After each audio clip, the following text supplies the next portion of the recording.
បើកទូកកមកឃើញម្ហូបនៅសមមកប្រអប់ខ្ញុំគិតថាហ្នឹងទឹកសឡនំបញ្ចុកខ្មែរអញ្ចឹងក៏ទៅទិញនំបញ្ចុកទិញបន្លែទិញលក់យកមកញ៉ាំជាមួយនឹងនំបញ្ចុកសឡខ្មែរយើងមានតាំងពីតយោងជួយស្ដាយគួរបងអូយគ្រប់មុខមែនតែនមានណាស្រាប់តែបើកប្រអប់មកបងប្អូនអើយបបរគ្រឿងសោះមានទឹកសឡនំបញ្ចុកមកពីណាដើរចោលផ្ទះយូរពេកគឺអញ្ចឹងហ្មងអញ្ចឹងមានតែកដៅបបរញ៉ាំហើយថ្ងៃនេះចង់ញ៉ាំអីតើធ្វើខ្លួនឯងអញ្ចឹងពេលខ្លះខ្ញុំធ្វើច្រើនហើយដាក់ចូលទូកកបងប្អូននេះមើលទៅដូចរៀងស្ទើបងម៉ៃគាត់ថាប្រហែលជាគាត់អត់ឆ្អែតទេអញ្ចឹងគាត់ក៏ធ្វើនំ pancake ថែមមួយមុខទៀតចង់ទៅផ្សារទិញម្ហូបទិញអីថែមក៏អត់កើតដែរដោយសារថ្ងៃអាទិត្យផ្សារនៅនេះគឺបិទទាំងអស់អញ្ចឹងមានតែមានអីញ៉ាំហ្នឹងហើយដល់ខ្ញុំមានម្សៅនំ pancake នៅផ្ទះនេះគឺងាយស្រួលមែនតើបងប្អូនខ្ញុំធ្វើតែកន្លះកញ្ចប់ពេលញ៉ាំ2នាក់បងប្អូនគ្រាន់តែថែមពងមាន់មួយគ្រាប់ទៅដោះគោ100មីលីលីត្រកូរឲ្យសព្វទៅគឺជៀនញ៉ាំបានហើយបើបងម៉ៃថ្ងៃនេះគាត់ចង់បានផ្លែឈើអញ្ចឹងគាត់ក៏យក berry ហ្នឹងយកវាមកប៉នឲ្យម៉ត់ហើយដាក់ចូលក្នុងសាច់នំហ្នឹងហ្មងបងប្អូនដែលចង់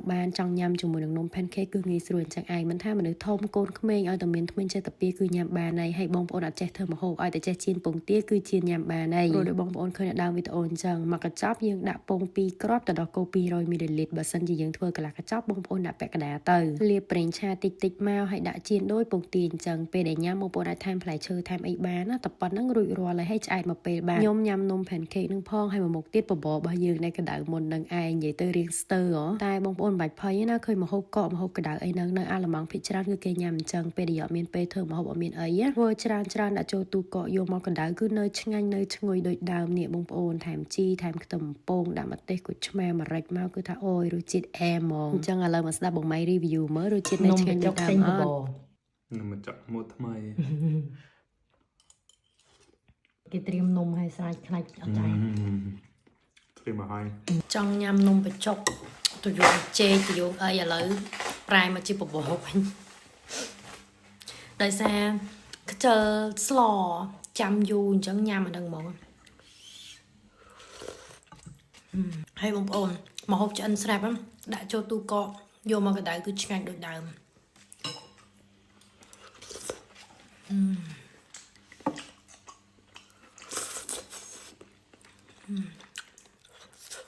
នេះបងប្អូនឆ្ងាញ់មែនតើណា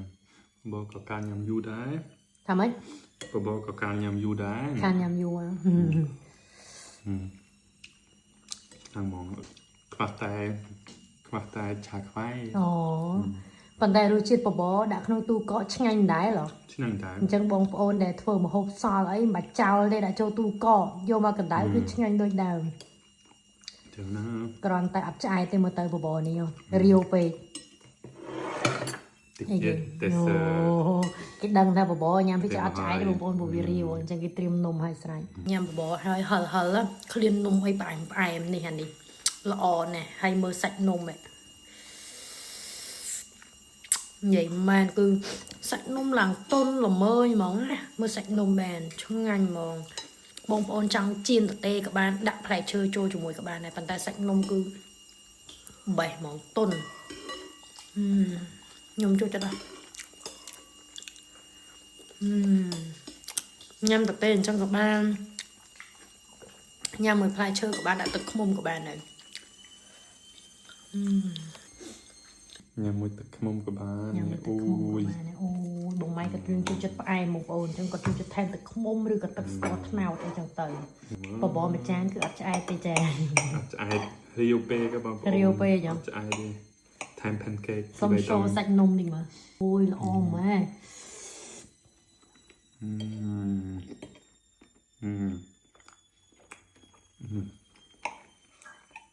ឆ្ងាញ់មែនតើpancake វាអត់សូវផ្អែមហ្មង